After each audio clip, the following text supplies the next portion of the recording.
All right, hello everyone. My name is RJ. This is the last presentation, but it contains a lot of complex topics that I'm going to try to go through as descriptive as possible, but trying to be respectful of people's time. Um, but buckle in. My project is taking a learning approach to um, forecasting solar generation data. Here's kind of a general outline, but it kind of gets all over the place in the beginning, and then but it makes sense in the end.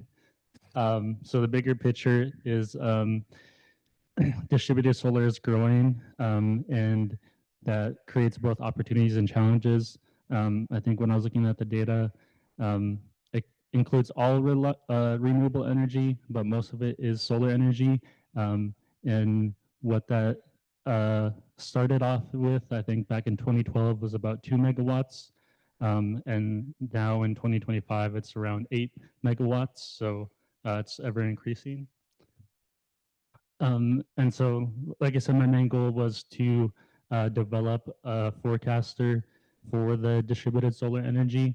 But we kind of have to talk about one of my side projects, which is the duck curve, and looking at the load profiles.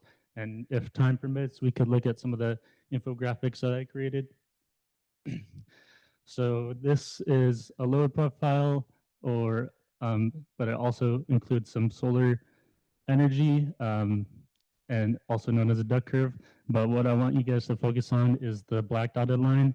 That's the minimum amount of energy that the Golden Valley area demands and what they supply. Um, you could see towards 6 a.m.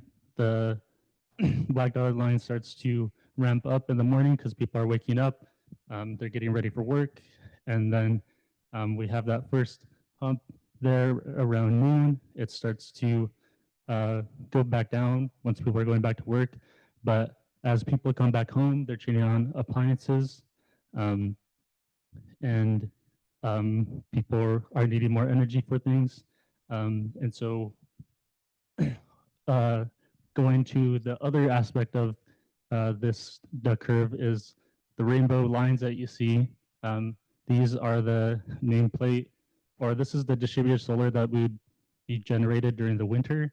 You could see the ones closer to the black line are the earlier years, so 2012, 2014, 2015, um, and it increases downward, which maybe this isn't the best way to represent the data, but as we get further downward, we're producing more solar energy.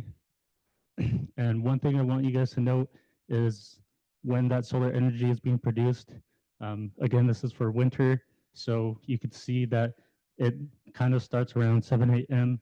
and ends around 3 p.m. And if we look at this next slide, you could see the amount of solar generation increase pretty dramatically. Winters and summers in Alaska differ vary by the amount of daylight we get, if you haven't noticed. Um, but here you could see that like summer is a really good season to showcase because that's when distributed solar is the most effective and producing the most amount of energy just because of that sunlight. Here you could see it starting around like 3 a.m. and it goes all the way up until 6 a.m., which where that second peak is, which this is kind of where the challenges come into play because if we are getting more distributed solar energy, we want to make sure that we want to utilize that.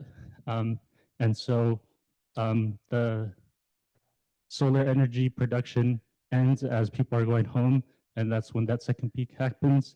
And so the issue that this causes is you have to turn on other energy resources that people need, or that the community needs, and you have to turn them on fast. And that could cause stress on some of the things like coal plants or natural gas that we have. And one of the solutions to that is having a forecaster that is able to accurately predict the solar energy that's incoming for the upcoming day. But before we get into that, I want to talk about my research methods. This includes a lot of literature review towards the beginning. Um, most of the articles that I found were people who were doing studies on their photovoltaic farms, and what kind of like led my approach to this. Um, because when people were doing this, um, my approach being a machine learning model, it wasn't uh, the people who did the photovoltaic research for solar generation, they didn't have a specific model that they used. They kind of just chose a handful to kind of see which one performs the best. So I kind of followed their way. Um, and so here's kind of a diagram that explains how the machine learning model works. On the left-hand side, we have all the inputs. So this would be solar radiation data, weather such as like clouds, precipitation, wind, temperature, and then from Golden Valley, they provided the amount of generated solar that the distributed solar produced um, for a couple of years for the data that was available. And all those inputs go into the machine learning model. I chose 3 of them. I use XGBoost, LSTM or long short-term memory, and Profit. Each of them work in different ways, but they produce the same output on the right, which is a prediction of the upcoming forecast, but also there's evaluation metrics to help measure how successful these models are producing. And one more thing I'll add about the machine learning models is the way I could figure out if something was accurate was I would do an 80-20 test train split. Um, so the models would train on 80% of the data that I had, and then I would test it on the remaining 20%. And so on this next image, this is the predicted forecast for XGBoost. You can see the blue line. That's what we actually produced during this day, which is May 31st. And so you can see the orange line. That's the model's prediction to what it thinks is going to be the output of the solar generation based on the data that I gave it. And then here's LSTM, pretty close in comparison to XGBoost and similar with Profit. And then here's just kind of like the numerical evaluation metrics that you would use when you're doing a machine learning model. It's showcasing the same data for that day, May 31st. But I wanted to get evaluation metrics on the data as the whole test or the whole train data. And so these were the results that I found. For the MAE or mean absolute error and RSME, you want those to be closer to 0, but you can see these are pretty high if that's the case. But to me, these numbers look pretty good because when I initially started to develop these, I was getting pretty high numbers for the expected kilowatt hour. Like those for the MAE, it'd be in the range of like 200 to 300, and then the RSME, that would be anywhere from 300 to 400. So getting those down was a big success for me. And you could see the R squared error I never really had a big issue with, but these are more accurate than the results when I first developed these models. And so with that, my mentor, Phylicia, wanted to kind of create, or she thought that this would be a cool infographic to showcase of all the distributed solar in the Golden Valley service area. And you can see it's pretty big. It goes down to Healy, most of which is in Fairbanks, and we have some in Badger and in North Pole. And so you could zoom in on this map. It's dynamic, and you could even click on these dots. It'll tell you the nameplate capacity of those locations. And I created a couple of other maps, just trying to distinguish them better. They do the same thing. If you click on them, it'll tell you how much that nameplate was for that distributed solar site. Here's a cluster map. you could hover over it and it'll create a polygon of all the points in that area, which I thought was pretty cool. And then a heat map, if you zoom it dynamically adjusts to that. Um, and some of the lessons that I learned, the key challenges that I would have was finding historical weather data in the beginning, even after doing literature review. Um, I didn't really have a good understanding of uh, what was like the direct correlation between the solar generation data and like what that input would be. And then after more literature review, I found that like solar radiation data was very helpful in that. And so I kind of had the issue of not understanding what causes that solar generation. If I could start over, I wish I had all the knowledge I have now. Um, I feel like maybe anyone feels that way when they take on a tough challenge, but I've had experience doing similar things with machine learning and data analytics and science, but um, I wasn't quite prepared to, when I first started, take on this task and didn't really know what I was getting into. And looking back now, you know, if I had the knowledge I had, maybe some things would be easier. Um, if I were to give advice to anyone to continue working on this project, is to experiment with different input variables or like the features that go into the machine learning model. Maybe even try different models.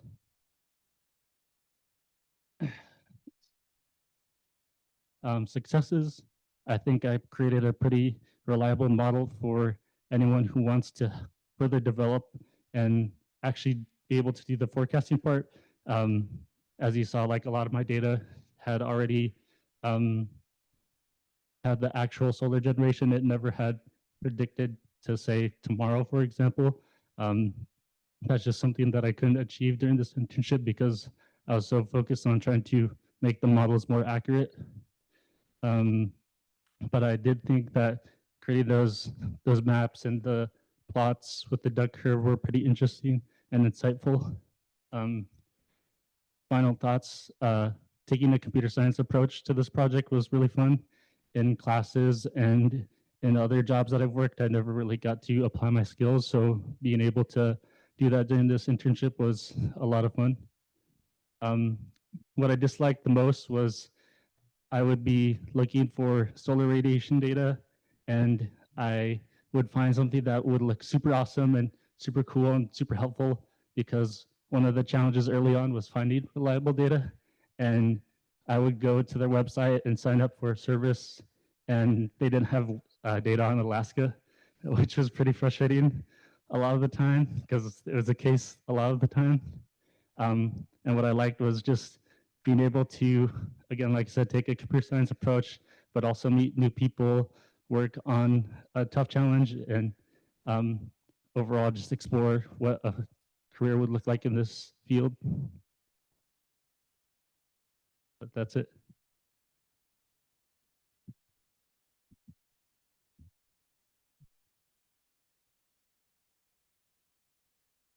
Yes, Elliot.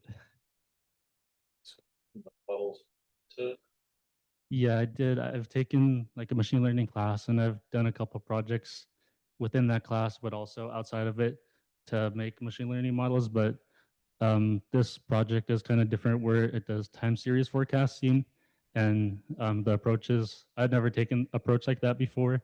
And so this was kind of a new aspect for me. Yeah, Mateo. It might be outside the scope of the project you did, but did you ever look at something that I know I've looked into is like east-west bifacial that actually approximates a duck curve a little bit better with its power output? Did that ever come out when you were looking into like actual numbers?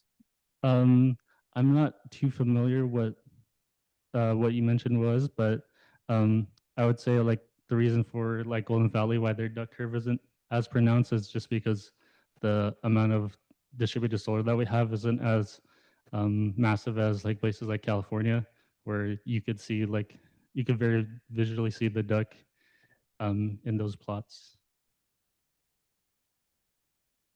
Yeah, Glenn. Any tools that you really like and enjoy using during this project? I would say that Folium. It's a Python library. That's what I use to make those maps. And you know, taking a break from those tough days where I was trying to find data and getting to work on that project was a lot of fun because I'm not just looking at numbers on a screen. I could actually see like a output of like code that I would work on. Okay. Go ahead, Henry. Hey, RJ. Great presentation. This is really cool. Quick clarifying question on the forecast time horizon. So you're doing a 24-hour ahead forecast. So you're individually forecasting every hour, but just at a day ahead time horizon. Is that correct? Yeah, exactly. Okay. So the reason why I have it starting at midnight is because typically at Golden Valley, that's how the energy planners look at um, the baseload data that they're working with and trying to forecast. And so that's why it starts at midnight and goes to 11:59. And yeah, we're trying to predict each hour on that timeline. And yeah, we would want to look to the next 24 hours or even further. But from my findings, that the further along in the future you went, the less accurate the results would get. So yeah. Cool. And you were talking a little bit about like experimenting with different features and how they affected the accuracy of the model output.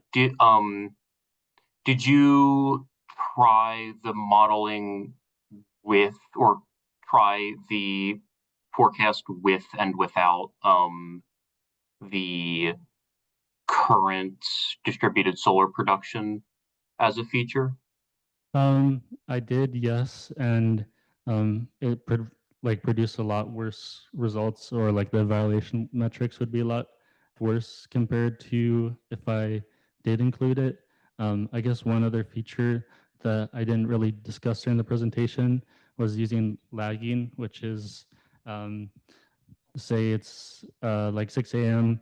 and we're trying to predict for 7 a.m. What it'll do is it'll look back an hour at 6 a.m. and it kind of takes that data and then it helps it predict that 7 a.m. time. And it also, another feature that's similar, it goes 24 hours back, does the same thing, but it's looking at the previous day. Cool. Yeah, Mateo. When doing forecast, I mean, it looked like that was done, was that on a per day basis, or was that like over a full year? So My question was, is there uh, a forecast or better or worse, like based on? yeah, so during like the shoulder season, so like spring and fall, it would perform a lot worse just because um, the it's really well, I wouldn't say it's really hard, but maybe my model wasn't accounting the like precipitation or the weather that would be coming that day as well. Like it didn't have it as a high weight, and so like if it rained one day, then it would expect the forecast to be like a normal solar production day, but the actual one was very different from what it expected. And then, did you have a question back there? The map's pretty cool. Most of my set, red dots were and then the blue dots were part of the meter. Mm-hmm. How are you the training actual production was for the behind the meter solar?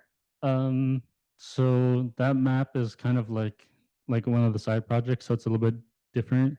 Like, are you asking the question of what I know the nameplates of those are, or like how does the model? You said that mean that you knew what the solar production was for all the distributed solar? Yeah, so the I had data that goes from I think 2022 to 2018, and that's like when I was doing my testing. That's why there's like the actual versus predicted. The actual data is like data that Golden Valley has collected, during that 3-year timeline, and that's how I could like try to tune the model to make it more accurate with its prediction.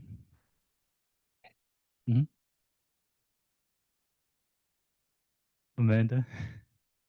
So you said that you were looking at how your work and your internship would lead into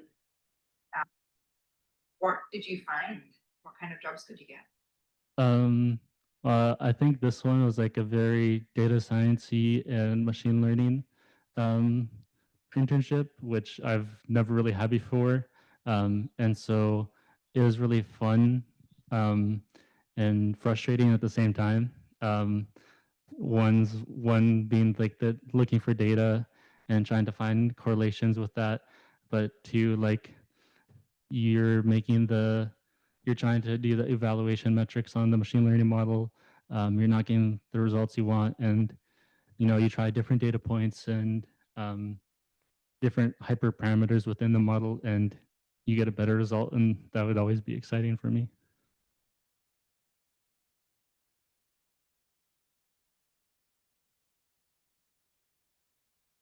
Cool. Well, thank you guys. Wait, Well, one sorry. more question. Oh. One more. Thank you. This is Ben at Anchorage office. I was just wondering if you looked into like taking inputs from like weather models at the time, or maybe that's something you mentioned, but like looking at like NOAA weather models for that day and seeing like either how yours compares to that, or if you could take that as like an input.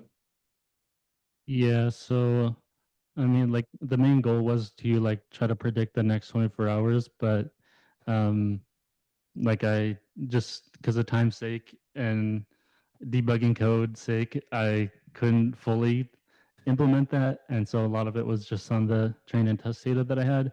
But whenever I was looking at NOAA, they didn't have a lot of historical data. And that's pretty like important for a machine learning model to have is data that it could learn from and recognize patterns and make decisions from to help predict the future of what the distributed solar generation would be. And yeah, like when I was doing my initial research on the weather data, the like NOAA only went back about a month and they didn't have any archive data that I could find. And the data set that I ended up going with was Open Medio because they had data that went back to, I think, 2016 for all the parameters that I used. And so they're useful for that aspect, but they also allow you to make API calls, which if you're trying to forecast, you could take those data points and help forecast the model. So yeah. Thank you. Yep.